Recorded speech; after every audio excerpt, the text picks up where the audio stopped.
Welcome to the Prayagraj institute daily current affair की series में आज हम बात करेंगे 30 नवंबर के इंपॉर्टेंट करंट अफेयर की घटनाओं के बारे में। तो चलिए स्टार्ट करते हैं पहली घटना के साथ। हमारे सामने जो पहली घटना है ये कहा जाए कि जो पहला क्वेश्चन है वो यह है कि हाल ही में चर्चा में रहा, ठीक है, हाल ही में चर्चा में रहा सिलक्यारा सुरंग, जहां रेस्क्यू अभियान चलकर टनल में फंसे सभी 41 श्रमिकों को 17 दिन के बाद सुरक्षित निकाला गया, वह किस राज्य में स्थित है। यह न्यूज है काफ़ी हाईलाइट रही और 12 नवंबर से लेकर 28 नवंबर तक ये जो श्रमिक हैं इस टनल में फंसे रहे और उनको 28 नवंबर की रात को निकाल लिया गया। और आपसे यहाँ पे ये पूछा जा रहा है कि वो जो सुरंग है सिलक्यारा सुरंग वह किस राज्य में स्थित है। तो यह स्थित है उत्तराखंड में। और एक चीज़ ध्यान रखिएगा, यह देश का सबसे बड़ा रेस्क्यू ऑपरेशन था, ठीक है, तो सबसे बड़ा और सबसे लंबा रेस्क्यू ऑपरेशन था। तो इसके बारे में डिटेल में जानते हैं। सिलक्यारा सुरंग जो है वह उत्तरकाशी उत्तराखंड का जिला है, उसमें यह स्थित है, जहां देश का सबसे लंबा रेस्क्यू अभियान चलाकर टनल में फंसे सभी 41 श्रमिकों को 17 दिन, अगर इसको घंटे में अगर बात किया जाए तो लगभग 400 घंटों के बाद सुरक्षित निकाल लिया गया है। इस रेस्क्यू अभियान की सफलता में ऑस्ट्रेलिया के, ठीक है, ऑस्ट्रेलिया के सुरंग विशेषज्ञ प्रोफेसर अर्नोल्ड डिक्स, ठीक है, इनका भी नाम याद रखिएगा, अर्नोल्ड डिक्स की महत्वपूर्ण भूमिका रही।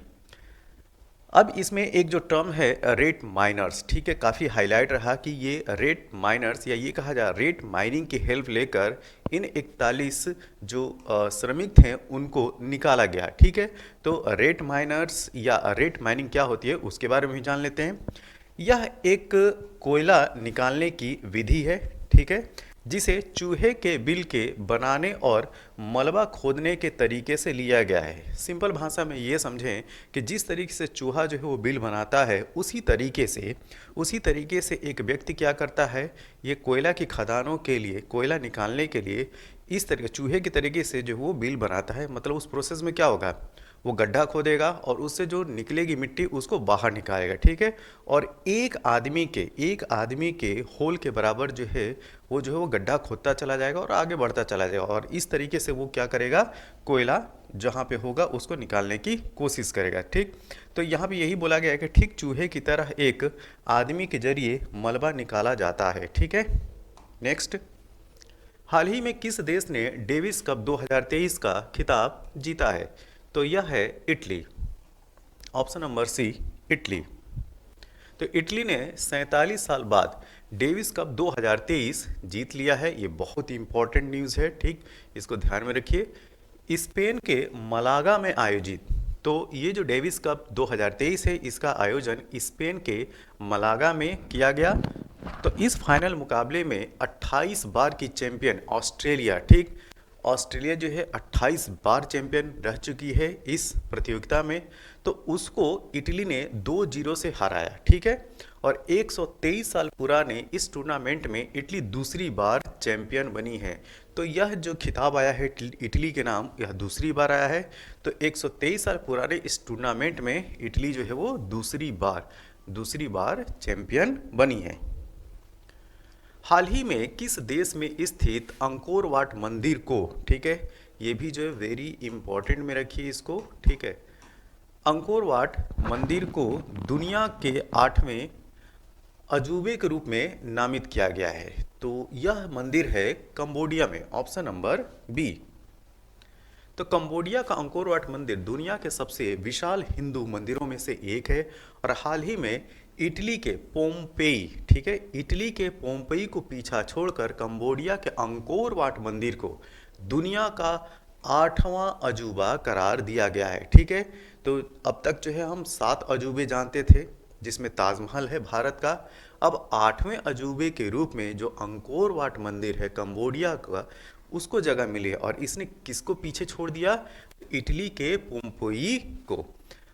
अब इस मंदिर के बारे में जानते हैं। तो यह मंदिर भगवान विष्णु को समर्पित है और कंबोडिया के अंकोर योम, ठीक है, ये अकोर योम है, ठीक, अकोर योम में स्थित है, जिसे प्राचीन काल में यशोधरपुर कहा जाता है। अब ये जो नाम जैसा दिख रहा है, जैसे लग रहा है कि ये भारत की कोई जगह है, तो एक्चुअली में है क्या कि 800 वर्ष पुराने इस मंदिर का निर्माण राजा सूर्यवर्मन द्वितीय ने किया था। किसने किया था? सूर्यवर्मन द्वितीय ने। तो राजा का भी नाम पूछा जा सकता है और यह मंदिर जो है वो किस जगह पे, ये भी नाम पूछा जा सकता है। और थोड़ा और डिटेल में अगर पूछा जाए तो ये भी पूछा जाएगा कि यह मंदिर जो है वो किस भगवान को समर्पित है। तो यह मंदिर भगवान विष्णु को समर्पित है, ये भी याद रखना है। नेक्स्ट, हाल ही में हाल ही में लेखक पॉल लिंच, ठीक, ये भी बहुत इंपॉर्टेंट न्यूज है। पॉल लिंच को बुकर पुरस्कार 2023 से सम्मानित किया गया है। वह किस देश के हैं, ये आपसे पूछा जा रहा है। तो ये हैं पॉल लिंच, इनको बुकर पुरस्कार 2023 से नवाजा गया है और यह हैं आयरलैंड के, ठीक है, ऑप्शन नंबर डी। तो आयरलैंड के लेखक पॉल लिंच को उनके उपन्यास प्रोफेट सॉन्ग, ठीक है, प्रोफेट सॉन्ग के लिए लंदन में बुकर पुरस्कार 2023 से सम्मानित किया गया है।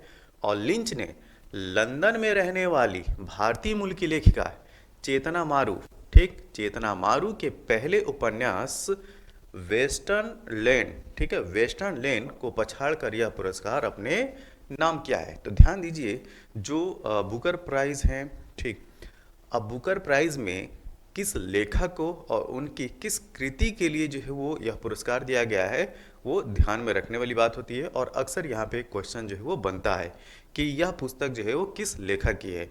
तो खास तौर से उन्हीं लेखकों की पुस्तक या बुक का नाम जो है पूछा जाता है जिनको इस तरह के पुरस्कार से नवाजा गया होता है।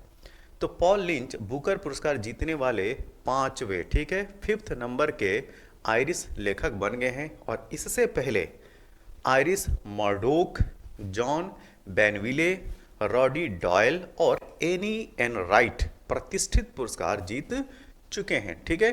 तो ये जो है 5वें नंबर के आयरलैंड के निवासी हैं जिनको बुकर प्राइज से सम्मानित किया गया है। और इससे पहले Iris Murdoch, John Banville, Roddy Doyle, Anne Enright, इनको भी बुकर पुरस्कार जो है मिल चुका है। तो ये ध्यान रखिएगा, जो पॉल लिंच हैं उनके उपन्यास प्रोफेट सॉन्ग के लिए प्रतिष्ठित जो बुकर पुरस्कार है वो लंदन में दिया गया। अगला प्रश्न, हाल ही में किस वेब सीरीज को फिल्म फेयर OTT अवार्ड्स, ध्यान दीजिएगा, film fair OTT awards 2023 best web series का अवार्ड मिला है? तो यह मिला है स्कूप को, ठीक है, स्कूप को मिला है। इसके बारे में डिटेल में जानते हैं। फिल्म फेयर OTT अवार्ड 2023 में बेस्ट वेब सीरीज का अवार्ड करिश्मा तन्ना, ठीक है, करिश्मा तन्ना की जो स्कूप है, स्कूप, उसको दिया गया है। वहीं ट्रायल बाय फायर को बेस्ट सीरीज क्रिटिक्स का पुरस्कार दिया गया है। और जुबली के लिए, ध्यान दीजिए, जुबली के लिए विक्रमादित्य मोटवानी को बेस्ट डायरेक्टर का अवार्ड मिला है, ठीक है। और बेस्ट डायरेक्टर क्रिटिक्स का अवार्ड रणदीप झा को कोहरा के लिए दिया गया है। तो ये कुछ इंपॉर्टेंट इंफॉर्मेशन थी फिल्म फेयर अवार्ड से। कौन सा शहर वर्ष 2024 में सैन्य साहित्य, ये एक अनोखा टाइप का जो है वो फेस्टिवल है, सैन्य साहित्य महोत्सव की मेजबानी करेगा? तो मिलिट्री लिटरेचर फेस्टिवल का आयोजन कौन सा शहर करेगा, यह पूछा जा रहा है। तो यह करेगा अमृतसर। तो पंजाब का जो शहर है अमृतसर, उसके द्वारा मिलिट्री लिटरेचर फेस्टिवल 2024 का आयोजन किया जाएगा। तो यह जो कार्यक्रम है सशस्त्र बलों की महत्वपूर्ण भूमिका के बारे में जागरूकता फैलाने और युवाओं को प्रेरित करने के उद्देश्य से आयोजित किया जाता है। ये बहुत इंपॉर्टेंट है, ठीक है।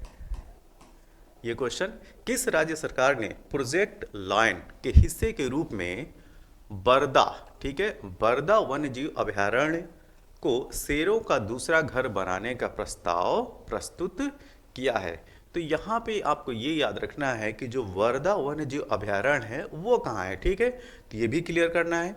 तो आपसे पूछा जा रहा है कि किस राज्य सरकार ने प्रोजेक्ट लायन के हिस्से के रूप में वर्धा वन्यजीव अभयारण्य को शेरों का दूसरा घर बनाने का प्रस्ताव प्रस्तुत किया है?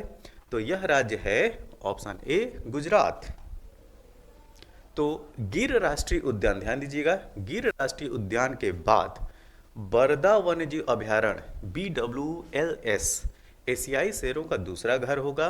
और गुजरात वन विभाग ने प्रोजेक्ट लायन @ 2047, ठीक है, प्रोजेक्ट लायन @ 2047 के हिस्से के रूप में BWLS, ठीक है, BWLS को शेरों का दूसरा घर बनाने का प्रस्ताव प्रस्तुत किया है।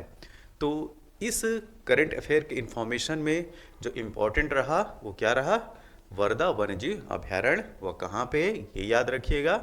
और ये जो न्यूज़ है कि किसको एशियाई शेरों का दूसरा घर बनाया जाएगा, किस राज्य सरकार ने ये प्रस्ताव जो है वो पारित किया है, तो वह है गुजरात। और प्रोजेक्ट का क्या नाम है, प्रोजेक्ट लायन @ 2047। अगला प्रश्न, हाल ही में समलैंगिक शादी को पंजीकृत करने वाला पहला दक्षिण एशियाई देश कौन बन गया है, ठीक है। तो ये काफ़ी इंपॉर्टेंट न्यूज़ है।